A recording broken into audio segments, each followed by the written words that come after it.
Well, greetings, everybody. It's Thursday. Tomorrow's Friday. That's so exciting. Although during the pandemic, it's sort of days don't have the same meaning that they did before or, before the pandemic. There's a new study out yesterday, and it said unhappiness in America has reached historic levels. Oh no. Unhappiness has reached historic levels. More people say they are unhappy than at any time in the last 50 years. But there are all these books on happiness. So why aren't we happier? And part of the reason is our false sense of certainty has been smashed. We didn't have certainty beforehand. People were dying of cancer. Children were dying of cancer. There was police brutality before the pandemic. There were accidents, atomic bombs, wars, famines, earthquakes, hurricanes. So what's really different? It's the perception of certainty has been smashed. So what I want to talk about tonight is how to be happy, no matter what situation you're in. And if you're in a COVID hotspot, all 8 of our clinics are in COVID hotspots, you're more likely to be unhappy. Now, of course, the reasons for being unhappy is we're living through a pandemic, the virus, the fear of being sick. But what's actually a bigger fear is the fear that someone you love will get sick. There's been this second pandemic, mental health pandemic. I've been talking about it. And the social unrest. So what are the things you can do today to increase your happiness? And it's not wine, and it's not CBD, and it's not marijuana, and it's not pornography, and it's not giving in to your angry urges, and it's not a big bar of chocolate or a big bowl of ice cream. They'll make you feel good now, but they'll make you feel unhappy later. And so the secret is you have to change your brain to improve your moods. You have to change your mind to change your mood. You have to change your connections to change your mood. It's not the other way around. You can't wait for your mood to improve to change your behavior. So let me give you 7 happiness habits. Number 1, notice what you like more than what you don't. This is so important. And this takes discipline, which means basically you have to turn off the news. Because let's be clear, the news is not about the news. The news is about what drives eyeballs. It's about what drives clicks. And what bleeds, leads, what's scary gets the headlines. And so all the cool things, there have been millions of pandemic, what's the right word? There have been millions of people doing acts of kindness during this pandemic that never lead the news. The news is not about the news. The news is about scaring you, harming you, hurting you, so you'll click on My Pillow or Prevagen or the pharmaceutical they're selling. The news is not about the news. Where you bring your focus, I can focus on the tens of thousands of people we've changed their lives and feel pretty good. Or I can focus on my colleagues, not all of them, but some of them hate me. And I could feel awful and irritated. Where I bring my attention determines how I feel. I could focus on how awesome and wonderful Tana has been during our marriage and feel really happy. Or I could focus on the fact she just never wants to throw away a wrapper. Why? I don't know. But it used to really irritate me. And I'd say something and nothing would happen. And then one day I just got it. If the wrapper wasn't there because she wasn't there, I'd be really unhappy. And so the wrapper that she didn't throw away is just a symbol for me that she's here. Notice what you like more than what you don't like. So you want to make a habit to pay attention to what you like about other people too. A marriage with 5 times more positive comments than negative ones is significantly less likely to end in divorce. That makes you happier. A business team with 5 times more positive comments than negative ones is significantly more likely to make money. That makes you happier. College students with 3 times more positive comments than negative ones are significantly more likely to have flourishing mental health. Number 1, notice what you like more than what you don't like, and that takes training. You need to work that muscle. Number 2, disinfect your thinking. Kill the ants. You've heard me talk about this over and over again. Looking for my anteater. Hang on one second.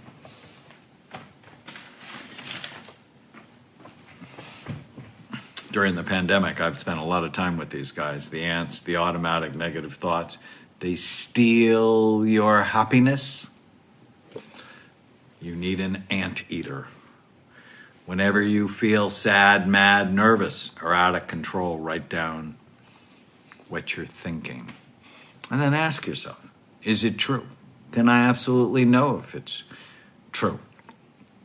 The third happiness habit, get connected to happy people.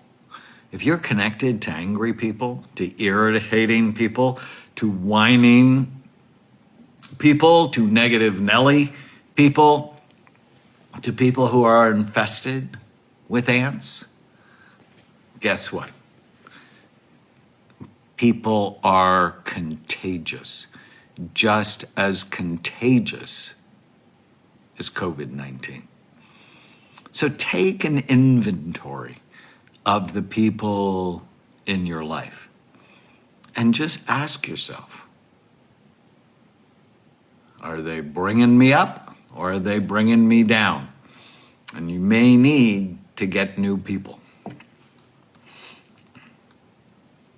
A 75-year longevity study from Harvard shows that good relationships keep us happier and healthier. Positive social connections help us live longer. Happiness habit number 4, know your purpose. Purposeful people live longer. It's actually, besides brain health, it's the key to happiness is seeing that your life has meaning, that your life can make someone else's life better. That's actually the essence of happiness. When I see my nieces who live with us thrive in school, just got the 15-year-old's report card, and she got straight A's. So despite growing up with some drama and conflict, she still works really hard, and it shows, and that makes me happy, right? So you invest in other people and they succeed, that makes you happy. Researchers at Rush University in Chicago studied more than 900 people and found that those who had a higher sense of purpose in life, greater happiness, more satisfaction, personal growth and acceptance, less depression, better overall mental health, better quality of sleep, and they lived longer. Purpose is so important. Are you modeling health or illness? In my mission to end mental illness by creating a revolution in brain health, I just know I want all of you to be brain warriors, people who are armed, prepared, and aware, so that you can help me fight this revolution. That's purpose. It's my purpose. I wake up every day going, how can I create a new brain warrior today, armed, prepared, and aware? Because the end of mental illness will begin with a revolution in brain health. So, of course, we need brain warriors. Happiness habit number 5. Protect your brain's pleasure centers. I was talking about that today, that we have these areas deep in our brain called the nucleus accumbens, where dopamine works on that and we feel joy, happiness, motivation. And that's where sex works. It's where cocaine works. It's where alcohol and marijuana work. But you can wear those things out. A new survey on unhappiness also found significant increase in alcohol consumption. Short-term fix, long-term problem.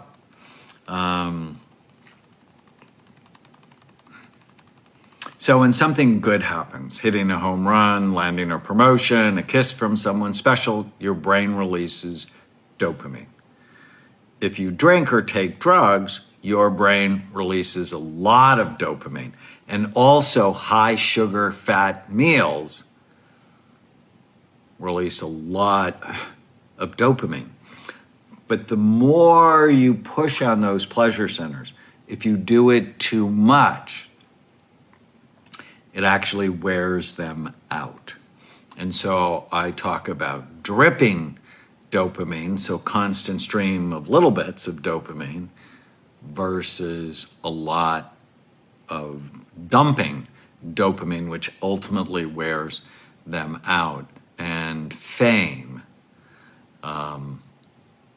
It's like, why are all these young superstars, musicians, actors, have problems with drugs? Because fame actually wears out your nucleus accumbens and you end up feeling flat and off center. And fame actually can wear out your brain. So you don't want to dump dopamine. You want to drip it over time. So you protect your pleasure centers, limit the use of constantly stimulating devices and activities. Exercise helps rebuild your pleasure centers. Meditation, comedy, magnesium, sunshine, pumpkin seeds, green tea, all of this is so helpful. Happiness habit number 6, get your brain right. Damage your brain, your emotional brain will work too hard, and you begin to focus on the negative. So brain healthy habits. There are happiness foods. Salmon. Copper River salmon is running now. It's phenomenal. It's a happy food. Red bell peppers. It's a happy food. Blueberries. It's a happy food. Ice cream. It's a sad food because it increases inflammation. Processed foods. It's a sad food. Green tea. It's a happy food.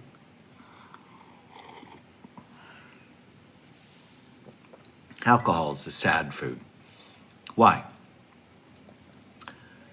Because it'll disinhibit you and it'll say that hateful thing to your spouse that should never escape your mind. It's not the thoughts we have that make us sad. It's the thoughts we attach to that make us sad. Very important to remember. So, brain healthy habits, absolutely critical, including sleep is critical to happiness. That when you don't sleep right, every other thing in your brain and in your life is not as good as it could be. Green tea. Somebody asked me what I'm drinking. Actually, since it's after 2 o'clock, it's decaffeinated green tea. I actually don't like caffeine because, yes, I can feel a little buzz, but it also makes me tired. Happiness habit number 7. There are supplements that can help. And my favorite is 3, actually. And I put it in a product called Happy Saffron, which we made it, and then we ran out because people are really needing it during the pandemic, but it's back in stock. And saffron, actually, Happy Saffron has 3 ingredients in it. And the first ingredient is saffron at a clinically effective dose. So it's at 30 milligrams. And there are 21 randomized controlled trials, so either with placebo or with another antidepressant, Prozac, Zoloft, Effexor, Celexa, imipramine, is showing it was equally effective with fewer side effects. And saffron, so most SSRIs mess with your sexuality. Most SSRIs decrease your libido or your desire. They also decrease function, things like lubrication and orgasm, very bad. But one of the reasons I fell in love with saffron is it's pro-sexual. There's actually some studies that indicate it might actually enhance fertility as well as sexual pleasure. And in one study, it was actually given to people on an SSRI to counteract the sexual dysfunction, and it was found to be effective. So when we first released it, in the first month, I got 4 independent testimonials, and one of them, the headline was Viagra for Women. And I'm like, I like that. That's good for you. And we're actually doing a case series now on Happy Saffron and sexual function in women. And if it turns out like I think it might, we're then going to do a randomized placebo-controlled trial. I'll let you know. So Happy Saffron has 3 things in it, though. So it has saffron, clinically effective dose, but it also has long beta curcumins. So this is a very special kind of curcumins that is easily absorbed in your intestinal tract. And there's actually a brand new study out today that showed 400 milligrams of Long Vita curcumins, the same ingredient we have in Happy Saffron, that significantly improved mood and memory in healthy older adults. And so the second pillar of supplements for happiness. And then we have zinc. And zinc does so many positive things, but to actually increase other neurotransmitters, along with helping your immunity. I'm also a fan of EPA omega-3 fatty acids, so from fish oil. That can help, along with vitamin B6. So you can choose to increase your level of happiness. You can choose by where you bring your attention, by what you think, by who you hang out with, by what you eat, and also by the nutrients you choose. And you can be happier tomorrow if you focus on sleeping better tonight. And yes, you can do it in a pandemic. If you've never read Man's Search for Meaning by Viktor Frankl, totally, you should read that. It's one of my top 5 favorite all-time books. He was a psychiatrist in World War II Nazi concentration camp and looked at who survived and thrived and who didn't. And the difference was meaning and purpose. I hope this is all helpful for you. My daughter's boyfriend graduated from high school today, so we're gonna take him out for sushi, and I'm going to get salmon sashimi loaded with omega-3s to be happy. But you can be happy during a pandemic. Where you bring your attention determines how you feel. All right, have a great night.